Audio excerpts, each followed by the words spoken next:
Bonjour à tous, j'espère que vous allez bien. Aujourd'hui, je vais partager avec vous un tuto qui concerne la création d'un garage en sous-sol avec le site Cozy Casa. Comme je vous le dis à chaque fois, c'est la façon dont moi je procède. Voici quelques photos. Donc là, vous avez la fameuse allée que nous allons apprendre à créer, porte de garage ouverte et véhicule qui monte l'allée. La deuxième, donc plus de véhicules, porte de garage au fond fermée. Et enfin, la troisième, porte de garage ouverte avec un véhicule au fond du garage. Allez, c'est parti.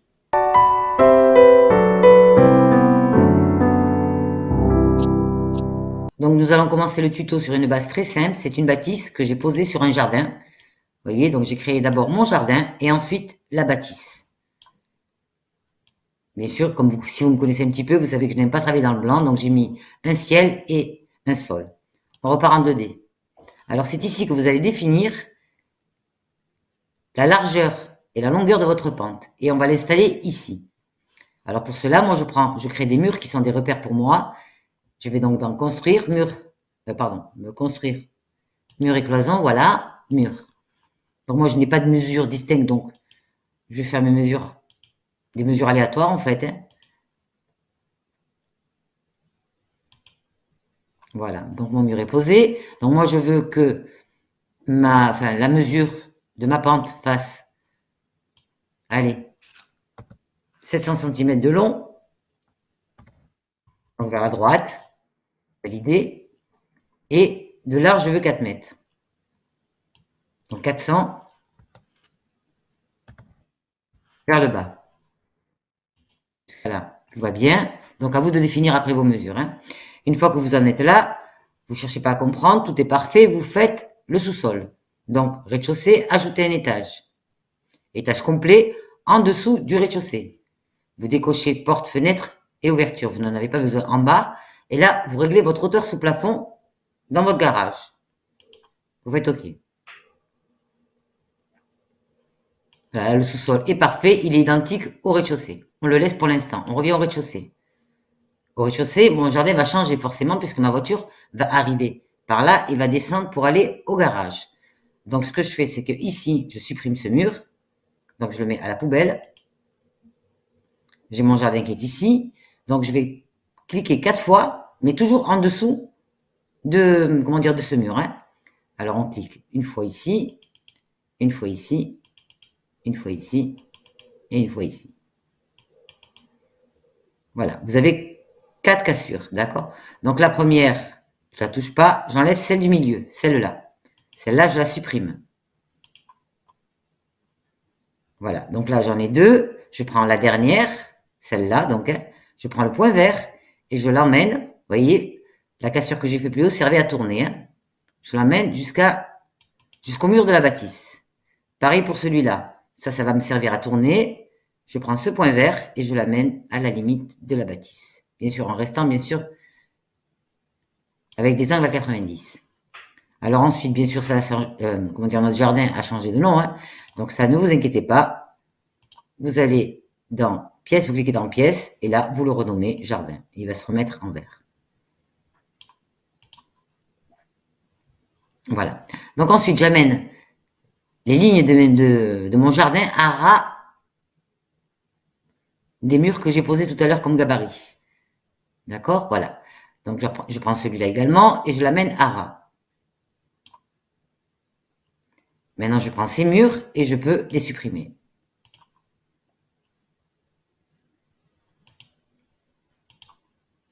Je vous montre en 3D ce que ça donne. Donc voilà mon jardin. Et voilà, comment dire, la pièce qui va me servir à poser la fond paramétrable, donc au sous-sol. Voilà, la fond paramétrable. Alors pourquoi je vous ai fait tracer des murs? C'est parce que quand vous arrivez à ras avec votre ligne jardin, vous arrivez à ras des murs de soutènement. Vous voyez, donc ça fait propre. Il n'y a pas de débord, il n'y a rien du tout. D'accord? Ça, c'est une chose. Allez, maintenant, on va partir au sous-sol. Au sous-sol, donc on arrive ici, on va poser notre porte. Donc toujours dans construire, porte et fenêtre, porte de garage. Et je vais prendre celle-là. Vous la centrez, vous la mettez où vous voulez. Voilà, moi je vais la mettre là, c'est très bien. D'accord? Je vous la montre. Hein. Voilà, c'est une porte de garage standard. On revient en 2D. Ah oui, on va enlever les plaintes de cette pièce, parce qu'on n'en a pas besoin, de toute façon, c'est pas une pièce. Hein. Réellement, ça ne nous sert pas de pièce. Donc, vous cliquez dessus, paramètres, paramètres avancés, et vous décochez plainte. Il n'y aura pas de plainte. Voilà. Je vous montre. Voilà, il n'y a pas de plainte. D'accord? On repart en 2D, non, on reste en 3D, pardon.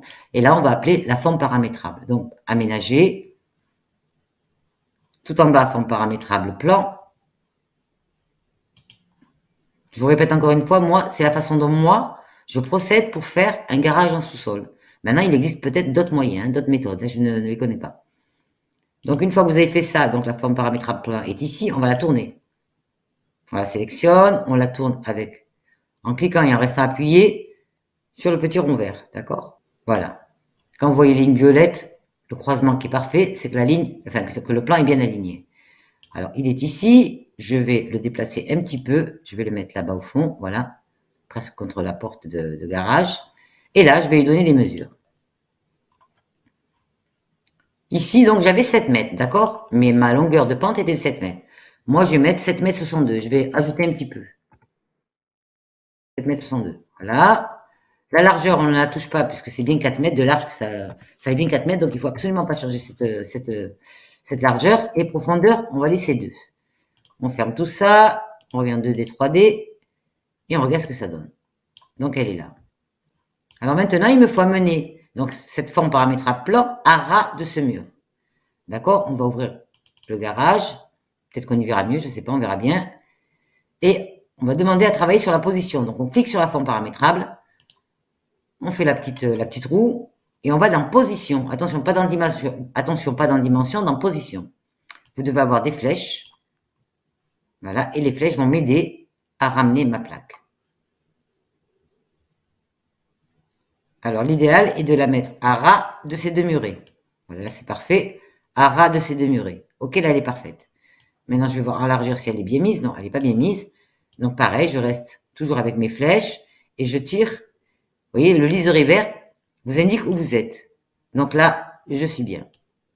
Il s'avère que des fois, à force de travailler sur le plan quand il est ici, pour lui donner bonne mesure, on le fait tourner de trop. D'accord? Donc quand on demande une inclinaison, quelquefois elle ne va pas du bon côté. D'accord? Elle va plutôt du côté du garage, alors que nous, on la veut du côté de l'endroit qui lui est destiné. Ne vous inquiétez pas, dans ces cas-là, vous fermez tout, vous sélectionnez votre plan et vous lui faites faire une rotation complète en cliquant donc sur le rond vert et en le tournant complètement, un demi-tour complet. D'accord? À ce moment-là, il s'inclinera du bon côté. Allez, nous, on repart dans nos paramètres avancés. Donc, je vais essayer de travailler dans ce sens-là, s'il veut bien, s'il accepte. Et je vais lui demander une inclinaison avant-arrière de 70 degrés. Vous voyez là, il s'est couché, il n'y a pas de souci. Il est toujours à ras ici, c'est parfait. Là, ça me semblerait peut-être un peu haut. À chaque fois que vous faites une modification, malheureusement, il faut monter au rez-de-chaussée pour aller voir ce qui se passe. Voilà, on essaie de se rapprocher le mieux possible donc de cette zone-là, puisque c'est ici. Donc ça, c'est le mur, d'accord, qui se trouve au sous-sol. Et je dirais presque même que c'est bon. Pas facile, hein? Ouh là là. Je vais reculer un peu. Non, vous voyez, c'est pas bon. Il déborde de trop là. Voilà, donc allez, on repart.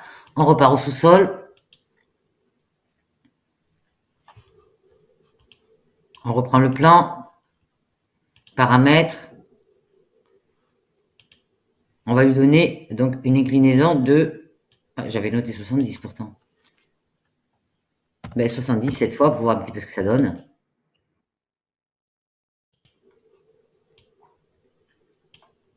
Le problème, c'est qu'on ne peut pas se rapprocher plus que ça. Il m'a l'air un petit peu trop haut. On va essayer 70,5. Je dirais presque que c'est bon. Voilà, après, bon, Cozy Casa, c'est pas un logiciel d'architecture.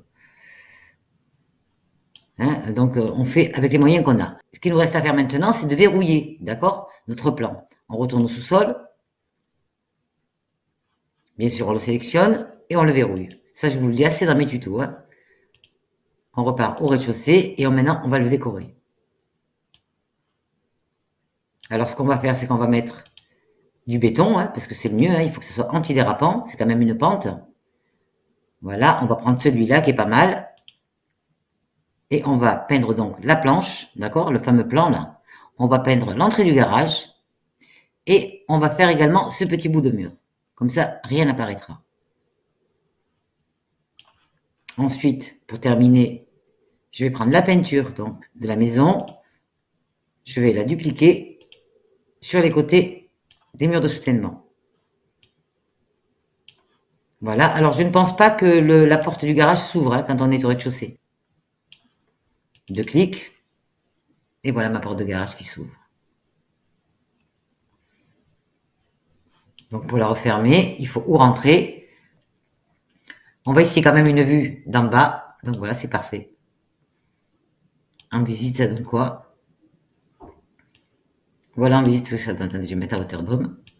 Voilà, donc là je suis dans ma montée. Et là, si je tourne, je suis dans le garage. On a mis l'antidérapant, c'est parfait. Je retourne au rez-de-chaussée et en 3D.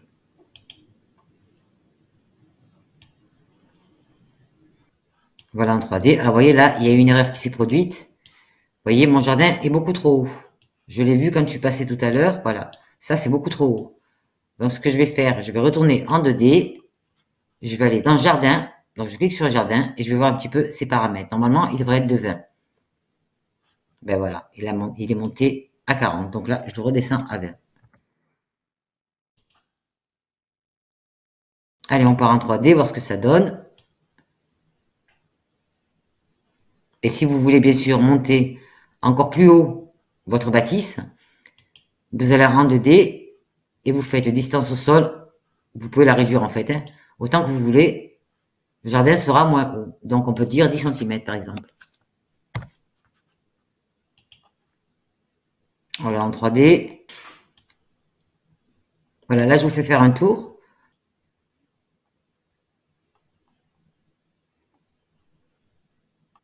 Et bien voilà, mon tuto est terminé. Si vous avez des questions, surtout n'hésitez pas, notez-moi les dans les commentaires. Je serai ravie d'y répondre. Je vous dis à bientôt et prenez soin de vous. Bye bye.